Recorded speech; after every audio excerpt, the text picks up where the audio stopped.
ನಮಸ್ಕಾರ ಸ್ನೇಹಿತರೆ, ಮತ್ತೊಮ್ಮೆ ನಿಮ್ಮೆಲ್ಲರಿಗೂ ನಮ್ಮ ಮೋಟಿವೇಶನಲ್ ಸ್ಪೀಕರ್ ಯೂಟ್ಯೂಬ್ ಚಾನೆಲ್ಗೆ ಪ್ರೀತಿಯ ಸ್ವಾಗತ. ಸ್ನೇಹಿತರೆ, ಹಿಂದಿನ ವಿಡಿಯೋದಲ್ಲಿ ಹಿರಣ್ಯಾಕ್ಷನನ್ನು ವಿಷ್ಣುವು ವಧಿಸಿದ ನಂತರ ಹಿರಣ್ಯಕಶಿಪುವು ಮೂಲೋಕವನ್ನು ತನ್ನಂತೆ ಮಾಡಿಕೊಳ್ಳುವಂತಹ ವರವನ್ನು ಬ್ರಹ್ಮನಿಂದ ಪಡೆಯಲು ಅರಮನೆಯಿಂದ ಹೊರಡುತ್ತಾನೆ. ಹೀಗೆ ಹಿರಣ್ಯಕಶಿಪುವು ಬ್ರಹ್ಮನಿಂದ ಪಡೆದ ವರ ಯಾವುದು ಮತ್ತು ಪ್ರಹ್ಲಾದರ ಜನನ ಹೇಗಾಯಿತು ಎಂಬುದನ್ನು ಈ ವಿಡಿಯೋದಲ್ಲಿ ತಿಳಿದುಕೊಳ್ಳೋಣ ಬನ್ನಿ. ಗೆಳೆಯರೇ, ಹಿರಣ್ಯಕಶಿಪುವಿನ ಹೆಂಡತಿಯಾದ ಕಯಾದು ದೇವಿ ಸಾತ್ವಿಕ ಸ್ವಭಾವದವಳು. ಒಂದು ಸಾರಿ ಹಿರಣ್ಯಕಶಿಪು ತಪಸ್ಸಿಗಾಗಿ ಅರಣ್ಯಕ್ಕೆ ಹೋದಾಗ ದೇವಾನುದೇವತೆಗಳಿಗೆ ಚಿಂತೆಯಾಯಿತು. ಈಗಲೇ ಇವನ ಉಪಟಳ ತಡೆಯಲಾಗುತ್ತಿಲ್ಲ, ಇನ್ನು ತಪಸ್ಸು ಮಾಡಿ ಹೆಚ್ಚಿನ ಶಕ್ತಿ ಗಳಿಸಿದರೆ ನಮಗೆ ಉಳಿಗಾಲವಿಲ್ಲವೆಂದು ದೇವತೆಗಳು ಒಂದು ಉಪಾಯ ಮಾಡುತ್ತಾರೆ. ಆತ ಯಾವ ಮರದ ಕೆಳಗೆ ತಪಸ್ಸಿಗೆ ಕುಳಿತು ತಪಸ್ಸು ಮಾಡುತ್ತಾನೋ ಆ ಮರದ ಮೇಲೆ ಬೃಹಸ್ಪತಿಯು ಯಾವ ಆಕಾರವನ್ನು ಹೊಂದದೆ ಆ ಮರದ ಮೇಲೆ ಬೃಹಸ್ಪತಿಯು ಅಂತರ್ಧಾನನಾಗಿ ನಾರಾಯಣ ನಾರಾಯಣ ಎನ್ನುವ ವ್ಯವಸ್ಥೆಯನ್ನು ಮಾಡುತ್ತಾರೆ. ಹಿರಣ್ಯಕಶಿಪುವು ತನ್ನ ಹೆಂಡತಿಗೆ ತಪಸ್ಸಿಗೆ ಹೋಗಿ ದೇವತೆಗಳನ್ನು ಹಾಗೂ ಎಲ್ಲರನ್ನು ನಿರ್ಮೂಲನೆ ಮಾಡಿ ಎಲ್ಲೆಲ್ಲೂ ನಾನೇ ಇರಬೇಕು ಎನ್ನುವಂತಹ ವರವನ್ನು ಪಡೆದು ಹಿಂತಿರುಗುವುದಾಗಿ ಕಯಾದು ದೇವಿಗೆ ಹೇಳಿ ಹೋಗಿರುತ್ತಾನೆ. ಹೀಗೆ ಹಿರಣ್ಯಕಶಿಪುವು ಒಂದು ಮರದ ಕೆಳಗೆ ತಪಸ್ಸಿಗೆ ಕುಳಿತಾಗ ಆ ಮರದ ಮೇಲಿಂದ ಬೃಹಸ್ಪತಿಯು ಪಕ್ಷಿಯ ರೂಪದಲ್ಲಿ ನಾರಾಯಣ ನಾರಾಯಣ ಎನ್ನುತ್ತಾನೆ. ಈ ಸ್ಥಳ ಸರಿಯಿಲ್ಲವೆಂದು ಮತ್ತೊಂದು ಮರದ ಕೆಳಗೆ ತಪಸ್ಸಿಗೆ ಕುಳಿತುಕೊಳ್ಳುತ್ತಾನೆ. ಅಲ್ಲಿಯೂ ಸಹ ನಾರಾಯಣ ನಾರಾಯಣ ಎಂಬ ಧ್ವನಿಯೇ ಕೇಳಿಸುತ್ತಿತ್ತು. ಹೀಗೆ ಹಿರಣ್ಯಕಶಿಪುವಿಗೆ ಎಲ್ಲೆಲ್ಲಿ ಹೋದರೂ ನಾರಾಯಣ ನಾರಾಯಣ ಎಂಬ ಧ್ವನಿಯೇ ಕೇಳಿಸುತ್ತಿತ್ತು. ಇದರಿಂದ ಹಿರಣ್ಯಕಶಿಪುವಿಗೆ ತಪಸ್ಸು ಸಿದ್ಧಿಯಾಗಲಿಲ್ಲ. ಮತ್ತೆ ಅರಮನೆಗೆ ಹಿಂತಿರುಗುತ್ತಾನೆ. ಆಗ ಕಯಾದು ದೇವಿ ಹಿರಣ್ಯಕಶಿಪುವಿಗೆ ಕೇಳುತ್ತಾಳೆ, ಸ್ವಾಮಿ, ತಪಸ್ಸಿಗೆ ಹೋದವರು ಮತ್ತೆ ಹಿಂದಿರುಗಿ ಬಂದಿದ್ದೀರಿ ಏಕೆ ಎಂದಾಗ ಹಿರಣ್ಯಕಶಿಪುವು ಹೇಳುವುದು ಏನಿದೆ ಕಯಾದು, ಎಲ್ಲಿ ತಪಸ್ಸಿಗೆ ಕುಳಿತರೂ ಆ ನನ್ನ ಬದ್ಧ ವೈರಿಯಾದ ನಾರಾಯಣ ನಾರಾಯಣ ಎನ್ನುವ ಕೆಟ್ಟ ನಾಮವೇ ಪ್ರತಿಫಲಿಸುತ್ತಿತ್ತು. ಅದನ್ನು ಕೇಳಲಾಗದೆ ಮರಳಿ ಬರಬೇಕಾಯಿತು ಎನ್ನುತ್ತಾನೆ. ಇದರಿಂದ ಕಯಾದು ದೇವಿಗೆ ಬಹಳ ಸಂತೋಷವಾಗುತ್ತದೆ. ಸ್ವಲ್ಪ ಹೊತ್ತು ಕಳೆದ ನಂತರ ಕಯಾದು ದೇವಿ ಹಿರಣ್ಯಕಶಿಪುವಿಗೆ, ಸ್ವಾಮಿ, ಆ ಪಕ್ಷಿ ಏನೆಂದು ಕೂಗಿತು ಎಂದು ಮತ್ತೆ ಕೇಳುತ್ತಾಳೆ. ಆಗ ಹಿರಣ್ಯಕಶಿಪುವು, ಕಯಾದು, ಅದು ನಾರಾಯಣ ನಾರಾಯಣ ಎಂದಿತು ಎಂದು ಹೇಳುತ್ತಾನೆ. ಹೀಗೆ ಕಯಾದು ಹಿರಣ್ಯಕಶಿಪುವಿನ ಬಾಯಿಂದ ಆ ದಿನ ಮುಗಿಯುವುದರೊಳಗಾಗಿ ನಾರಾಯಣ ನಾರಾಯಣ ಎನ್ನುವ ನಾಮವನ್ನು 108 ಸಲ ಹೇಳಿಸುತ್ತಾಳೆ. ಅದರ ಪರಿಣಾಮ ಕಯಾದು ದೇವಿ ಆ ದಿನವೇ ಗರ್ಭಧರಿಸುತ್ತಾಳೆ.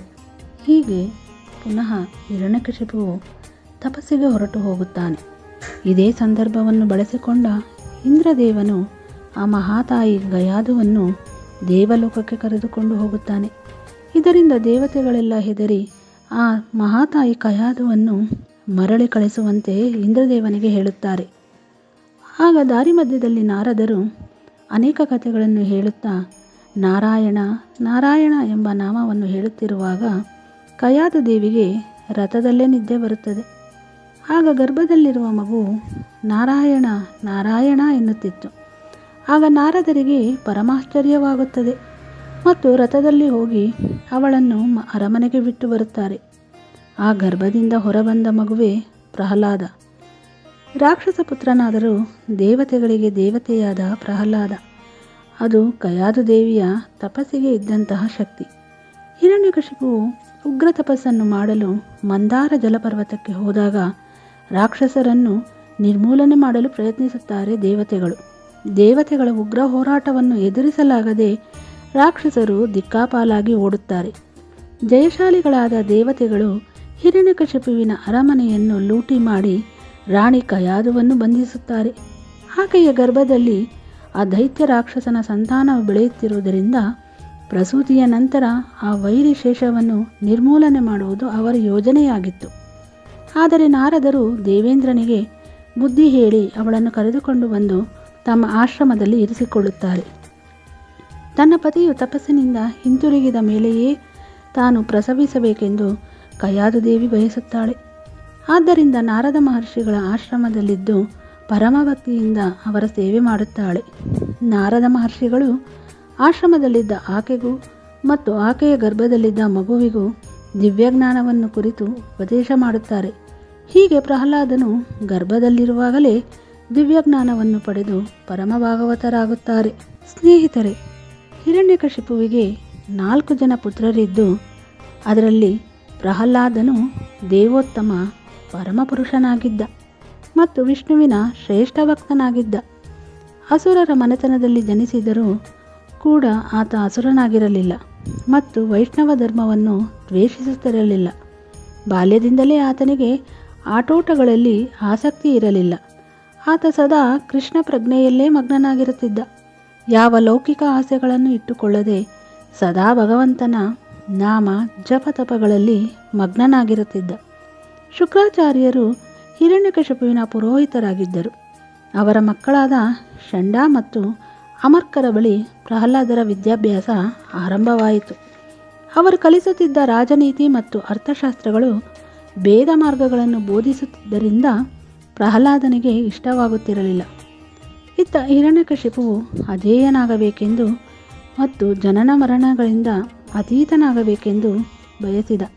ಸಮಸ್ತ ಬ್ರಹ್ಮಾಂಡ ಲೋಕಗಳಿಗೂ ತಾನೇ ಅಧಿಪತಿಯಾಗಬೇಕೆಂದು ಆಶಿಸಿದ್ದ.